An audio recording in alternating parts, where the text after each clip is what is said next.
Joy and welcome to my studio. Today we're working on our recycled pallet fall signs, and these are really wonderful. We're going to show you how to make them and where to get this wonderful custom stencil.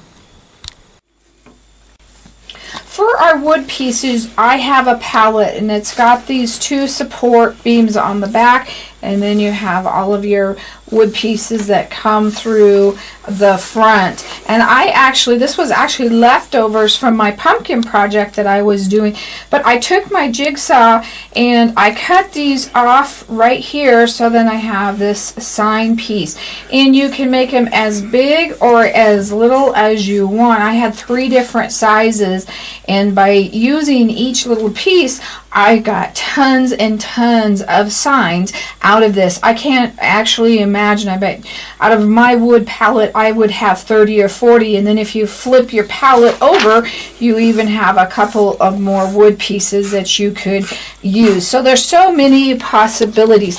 I just used a regular jigsaw with a wood blade, one that cuts wood, to do my project, and it was really simple and easy.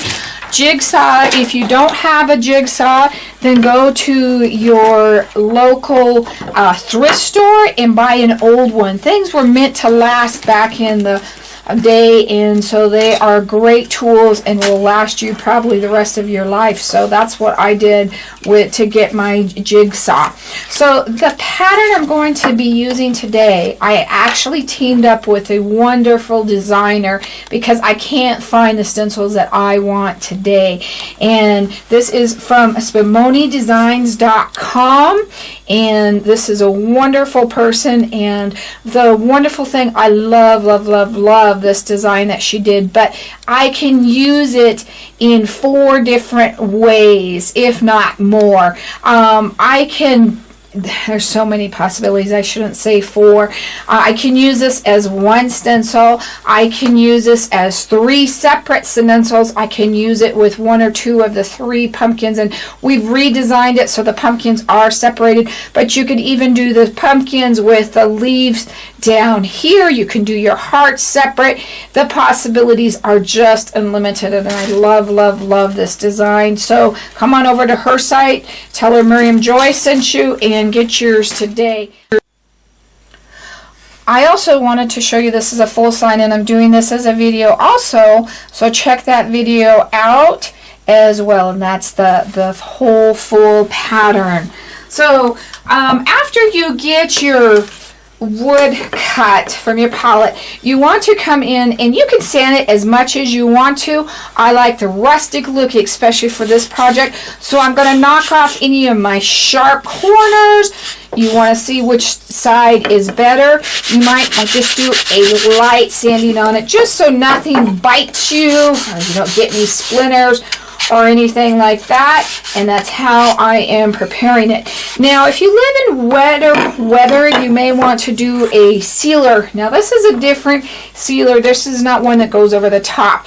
This is one that prepares wood and other porous surfaces for painting, and what that means is your paint can really absorb into your wood if you don't have a sealer on it first. But for this project, because I want to do kind of a shading around the edges, I am not going to put this on, because if it's your first time, you may find it so much easier if you don't do that, and I'll show you what I mean. This is a sign that we have shaded around the edges, and it just really makes the sign pop that much more. So that's what we're going to start with, and I'm going to first come in and use my big flat brush, and I'm going to wet down these edges, and you can see how that absorbs. So that's going to keep the paint from absorbing as much in those areas. And today I'm going to be using a burnt umber, just because it kind of shows up a little bit more. You can use any type of acrylic paint. Multi-surface paint might be really good as well if you can do that, but I always get asked what type of acrylic paint, and I always say whatever kind you have or whatever kind you can find. And I'm always don't like to tell people the exact colors, because then they think they have to go out and find this exact paint, and they search and search and search for it. And I'd rather you just had a basic color that you can match anyway with the paints you have. So I'm going to wet my brush down, and I'm going to dry it a little bit on my paper towel, and I'm going to put it into the paint, but I'm not going to bring it all the way to the end. And I'm going to blend this out. I do have a video on how to float color. They can, because we're doing dark, they would call this shading, but this is going to be a little bit different today. We're going to have our brush a little bit wetter, and it's a little bit more forgiving the way we're doing it. So if you have a line, just take that and walk some water into it, and it'll walk out some more. And so you can see that we're starting to get that there. And you might want this line not quite so thick. It might make our design show up a little bit better. And now, like where the wood paint, where the wood doesn't want to go in between, see those areas right there where the wood's kind of going over the top of that, just put some more water in that brush, and then that'll be wet enough that that will absorb down in. So I'm going to go ahead and finish both of these signs with this technique, and then we'll talk about the next step. Okay, once we have done our signs, it really looks kind of funny if we have these bright sides. So what we're going to do is just take the paint and whatever color you shaded with.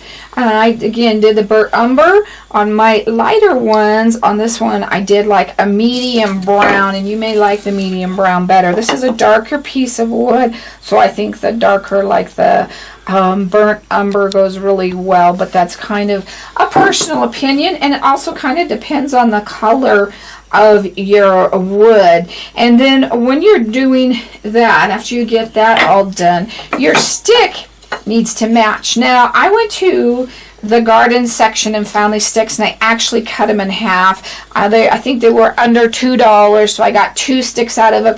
But one thing you want to think about is you don't want these the exact same height. You'd want one stick smaller than the other. And again, I just took my jigsaw and ran that to a point. So after I get done with that side, I'm just going to add a little bit of water to my paint, and then we're going to wash that. And by wash, that just means adding the water, so that again that looks like it belongs to your piece. So go ahead and get all your sides done and get your stick done, and we'll start to apply our design. So there's a couple of ways we can hold our stencil down, and I'm doing the Be Blessed, and I want to center it. Watch your edges, because this one's closer on the edge over here than this guy is here, so let's adjust to it. Then also make sure your top and your bottom of your stencil are going on your wood about the same place. You want to even that out. You can use a spray adhesive if you want to put it on and hold in place. The drier it is, the better that's going to work. Or I like to use just some painter's tape to hold it in place, or your finger, because this one is not going to be that much. We're not going to really move it around or do a lot to it. So that's just a personal opinion. You may find that if it's one of your first times, you want to use a spray adhesive. Then when you're done with the spray adhesive, you could use like glue gun on the back of your stencil to get rid of that. So that's up to you. I'm going to be using orange, and I'm going to use a lighter color because my wood is so dark. I don't want to go back now with the burnt umber and put this on, because it would not show up at all. So I'm going to use an orange, and I'm going to be using any type of acrylic paint. I'm going to be using a multi-surface paint again. to apply this, I want to use a stencil brush.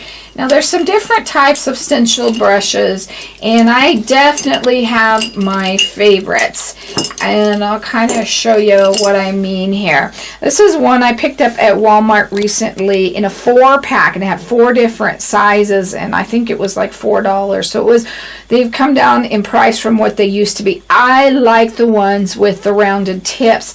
I do not care for the flat stencil brushes. They're really hard for me to use, and they're actually so stiff that I don't care for them. Another one of my favorite things to use is fabric brushes. These have a little bit different pounce to them. So between those are kind of my choices. But whether you get a sloppy word design is how you load your brush. So I'm going to talk to you about how we want to load this. I'm going to probably go with that guy here. You don't want to just stick your brush straight in. And if your paint is real soupy, that can also apply, because you get just so much, and then what happens is when you come over to the stencils, it slops underneath. So we only want to do a little bit of paint at a time. I'm not going directly into my paint. That is the main thing. The most important thing I can tell you about this whole video is don't go into the paint itself. Pull it out and pounce up and down. Now, if you were doing something lighter, you would even want less paint, but we want pretty solid part on this wording, so we're going to go with that right there.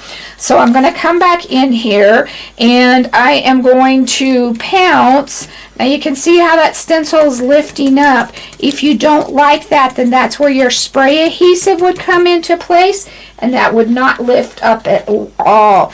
Now because we're doing this solid, I'm going to load my brush more often, and we're going to get this nice, crisp, clean lettering all the way across our design. And I am really pushing down on this brush. I am not just barely bouncing it. I am really pushing down on this brush. Now when we come back and go over different things, then that's when you would kind of lift up a little bit. So right now I am just pouncing the heck out of the brush onto the stencil.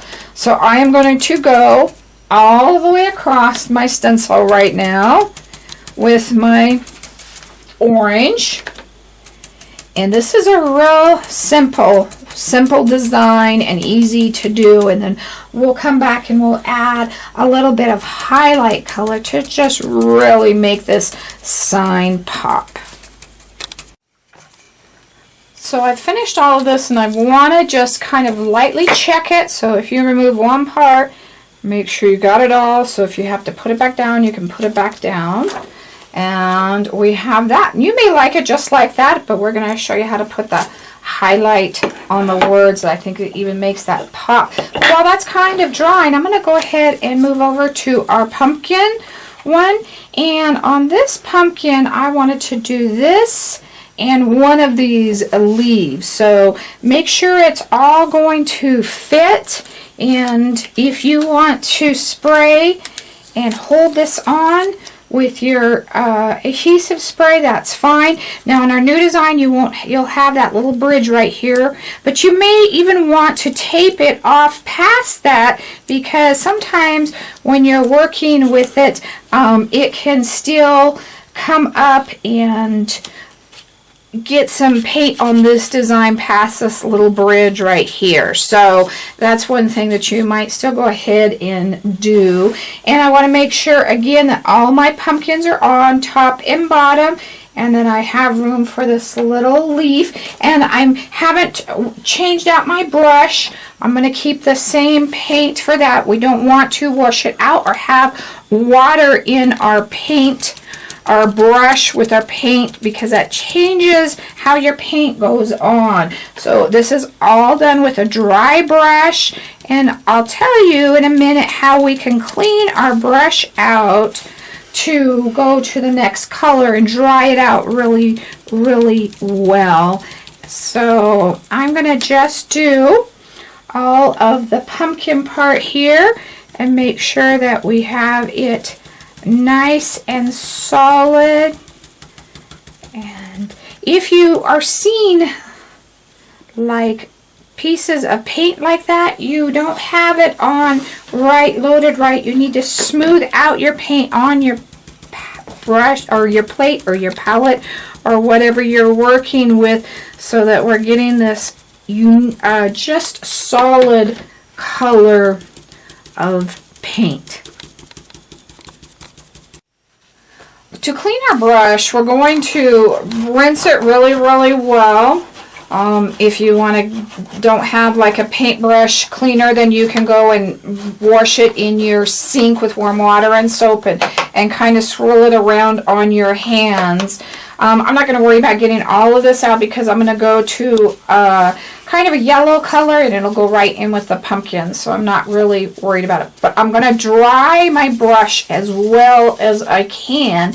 And the next thing I'm going to do is I'm going to dry it on your skin. Your skin is the most absorbent thing there is, and it'll really suck that out and really get your brush almost like it was nice and dry when we first started. So I'm going to use kind of a, I'm going to use a crocus yellow, but a straw yellow would be really good as well. Any of those type of things.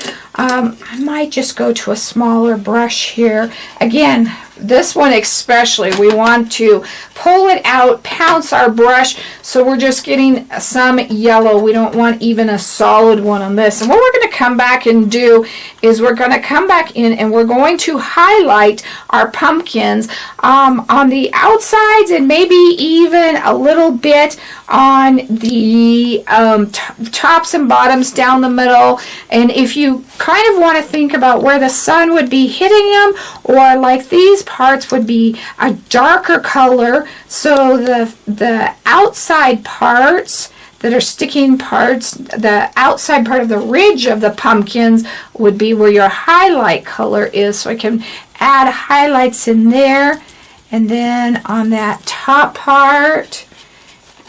And I think straw would show up a little bit better. I may come back in and do just a little bit with straw, but also the top of your pumpkin versus the bottom of it.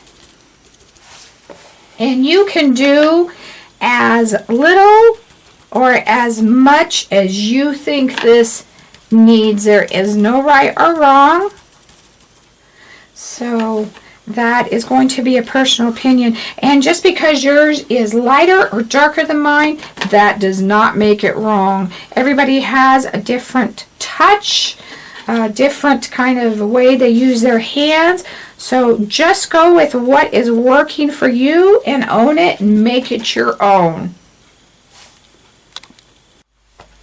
I did come back in with the straw color and do it, and it's just a little bit richer and stands out a little bit more. I didn't do too much, just a little bit. Now, if you're comfortable with floating color, you can do this next step. If you're not, then I would just say we're going to be using burnt sienna, just kind of a reddish brown color will work, and you could just come in and sponge this color around down at the bottom, not sponge, pounce this color on, and just at the bottom so that your pumpkins are sitting.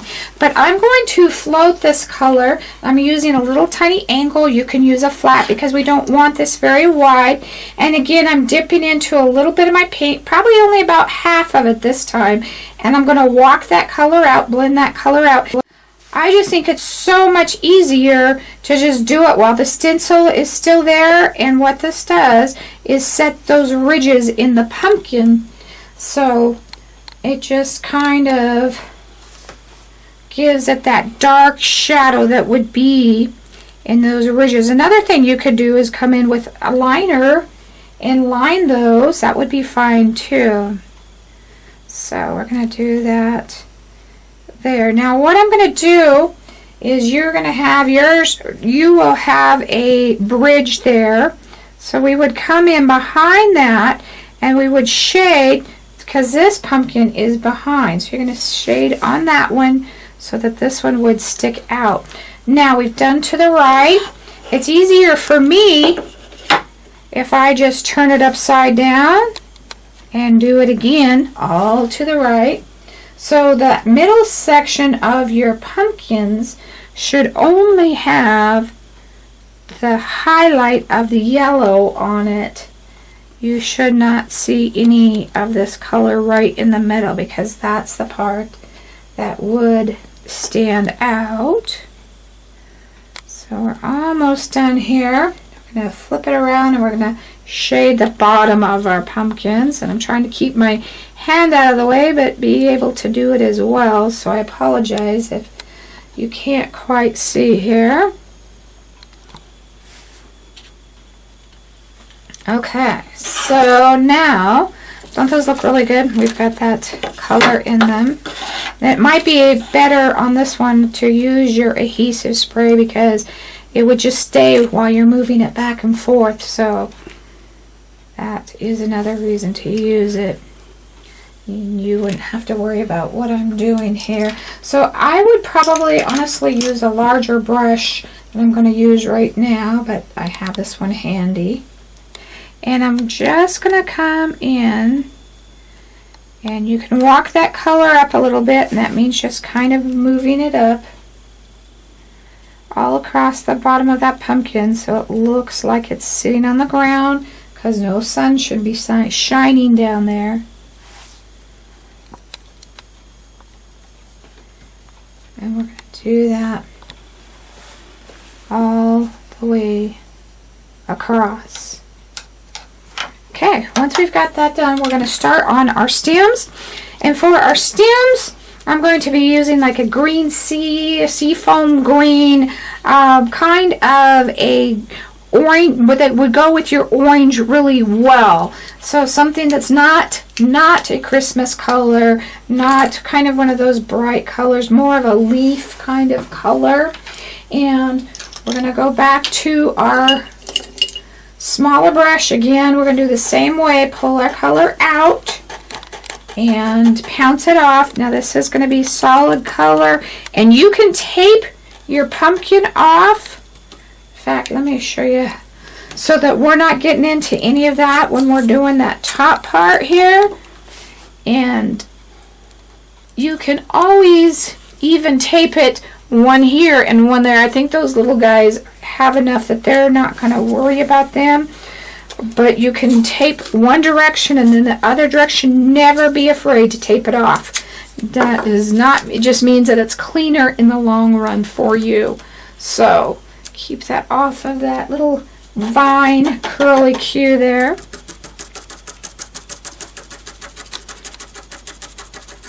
But if you were doing, if your wood was light and you were doing darker colors, you could use the Christmas green or the dark greens.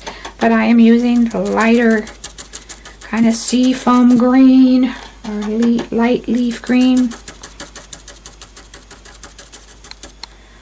And people are always trying to ask if colors go together. Pick up the colors, hold them side by side. All the colors you want to do in the piece. You should know if one color's not going to go with that or not.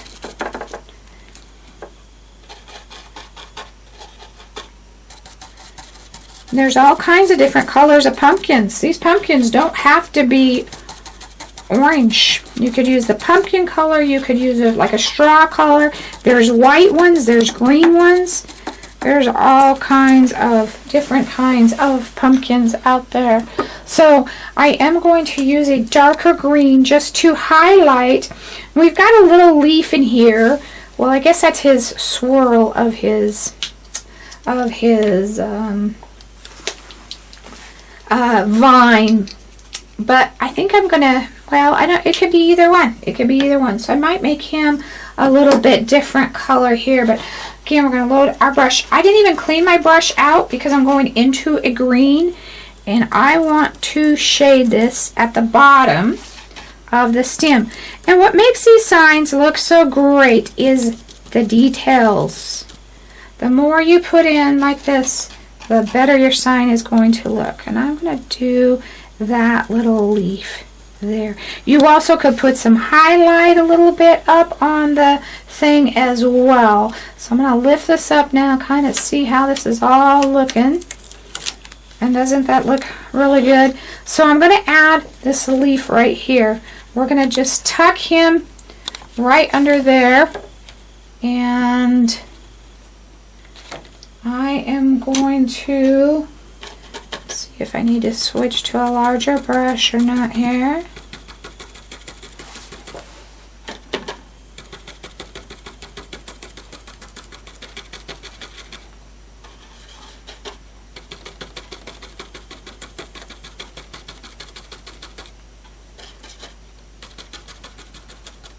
And I went back into my green without really rubbing it off or anything, because I knew that that darker wooded green wasn't really in there that much, and I was comfortable with that.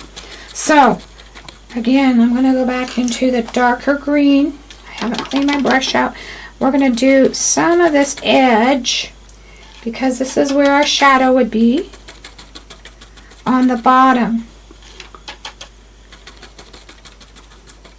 If you want to pick a different green and go a little bit darker, that's good too. And I'm going to use our yellow, and I'm going to highlight the top of it just a little bit. So I'm pouncing this color out a whole lot before I start. And I'm not going to push as hard with my yellow until I know that I just have a little bit there. Okay, so we've got our leaf there, and if you want that leaf to show up a little bit more, it's kind of blending in a little bit. Let's go a little bit more yellow on top. And it's good to know that you can play and change, and you don't have to leave things like that. So, and remember, this is fall color, so your leaf can have lots of color in it besides your main color as well. There, that's much better. You can decide if you want to take one of these curly cues and add those or not. I might add those with your vine color or even a brown.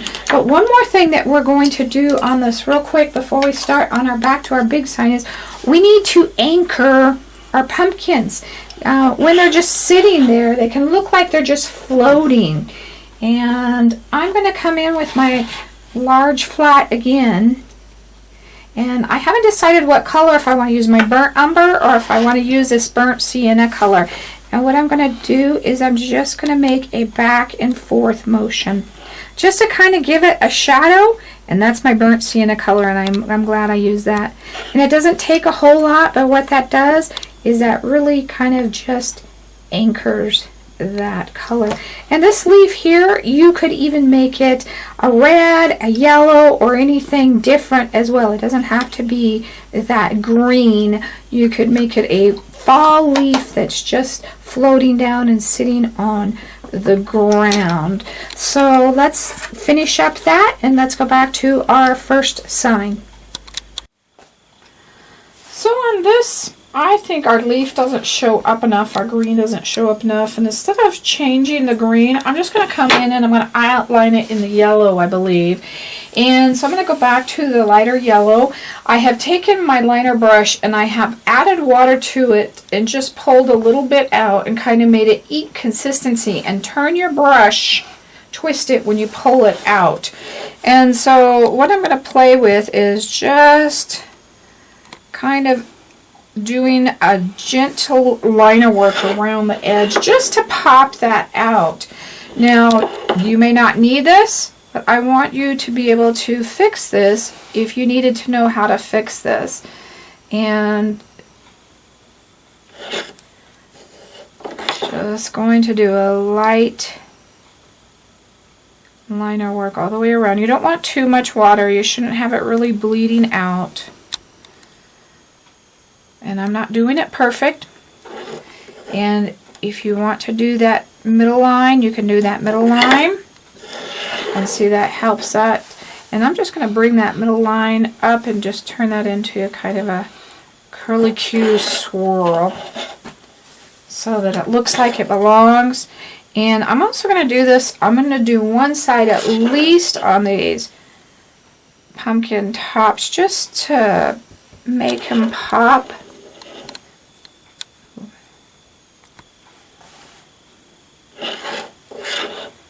I'm going to put a leaf in the middle, a liner in the middle of that, and I might just add just a little bit. And that just really sets that off. And so it's now in the foreground, not in the background. So there's different things you can play with and do. So I want you to think about that. Now, on our Be Blessed sign, we're going to pick a side, and we're going to pick a color that stands out.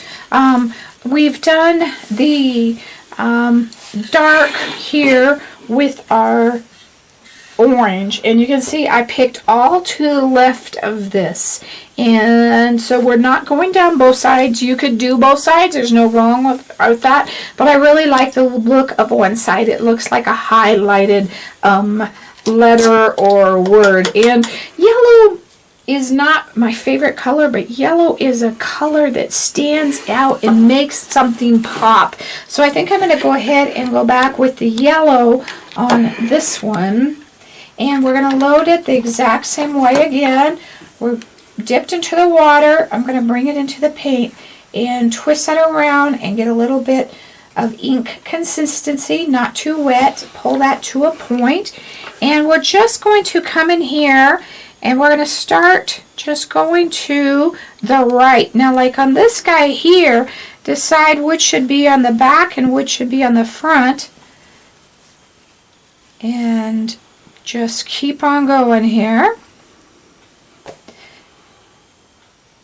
Now you might need just a tad bit more water in it so it sinks down into the crevices of that. That would be a benefit of sanding your sign a little bit better.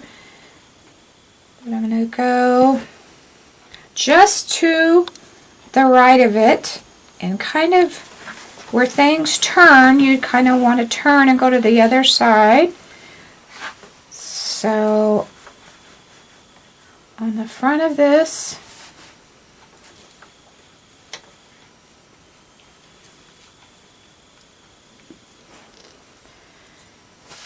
bring that one all the way through, and down here, and if you want to flip it over where that would go, right there where that would turn and go towards the back. Now I want to kind of do a slow camera so you can see all of the letters all the way down, how I did them, so you can see them nice and even. Like on the E, this E is almost just a little different shape. That looks really good there, and just do it on there in the front, and then on both sides. On the B, the L is real easy. Again, the E, the S I started, jumped over, went, and then went behind, and then on the D I did the back there, and then the exclamation mark. So just go ahead and finish all of that, and we're just about done.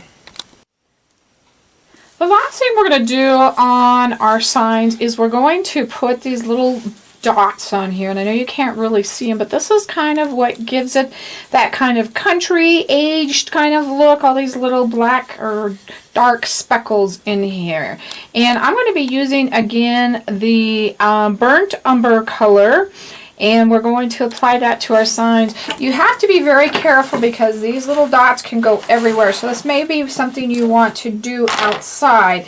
I'm going to put my burnt umber into a plate, and I'm going to be using a fan brush, and I'm going to dip it in water, and then we're going to, I shook it out a little bit, but you want that water in here, and we're going to go into that burnt umber color.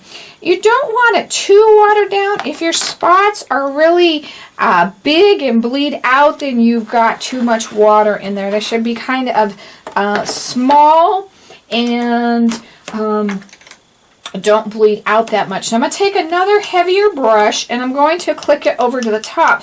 You can test it on your different area. I'm working on a tray, so that I don't get this all over.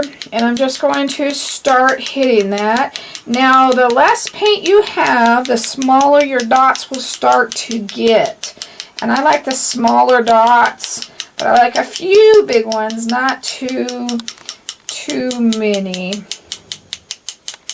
And we're just going to do that here and there. My dots are starting to get smaller here. But like I said, this is really coming out. I can see it right there even.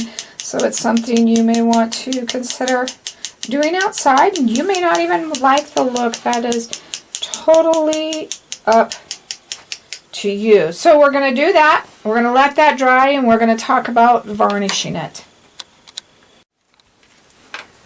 To clean my stencil, I'm going to take it to my kitchen sink and I'm going to soak it. And then at Miriam Joy, we have these craft brushes that we use for cleanup, and I use them for my hands and stuff. And they're nice and soft, so it won't damage anything. And that's what I like to use on these, as once they start to soften up and the paint all starts to soften up. And you just be careful when you're going on these areas. I just kind of go with the designs how it is and clean it up that way. So that's kind of a little hint on how to clean up your stencils as well.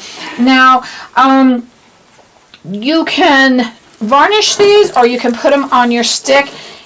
If you're going to use just wood glue, do that first and then varnish it. You would just put your wood glue on. I do it flush with the top and do it that way. But on these, I really, really, really recommend that you add probably 2 screws or 2 nails to this to hold your sign, because over time that will pop off, and you want to make sure that those are nice and secure for a good long time.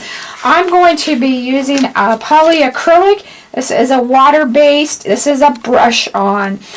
You could use any satin, gloss, matte, whatever you want. I'm going to use satin, which gives it a little bit of a shine, but not too much. To me, I would use matte or satin. I would save the gloss for more like Christmas or something like that. And I'm going to never shake it. Always stir it. You don't want the bubbles. You can use an old paintbrush if you want to. You also can use the little lid to pop them up. They do have these in the paint section of the store, so those are easier to hold on, and then you hammer it down with your hammer once you're done with it. Try and keep it out of the rim as you're using it, but an old paintbrush to paint it on, or if you want to go with a bigger one, as long as it's nice and soft, you can go with a bigger one.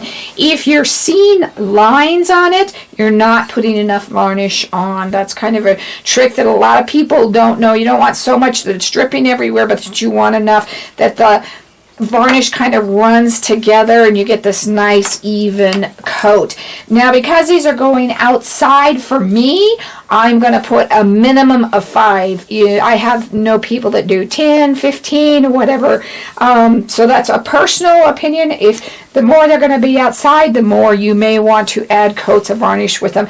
You also could use a marine varnish, but it is not water-based, so that I don't like using that with my brushes and stuff. It's more of a hassle to clean up. So that is a personal opinion, and that's up to you. Another idea to kind of tell you about is block wording and lettering are really hot right now, and so you could even do these as blocks, and they would really look great up on the mantelpiece or something like that. You could stack them or do them on 2x4s in pieces, so that's really up to you. But just take what we've taught you, mix and match your stencils. Don't forget to get your custom stencil at spumonidesigns.com. Come on over to miriamjoy.com, see all the fun craft products that we get for all the different items during the holidays as well. Thank you. God bless.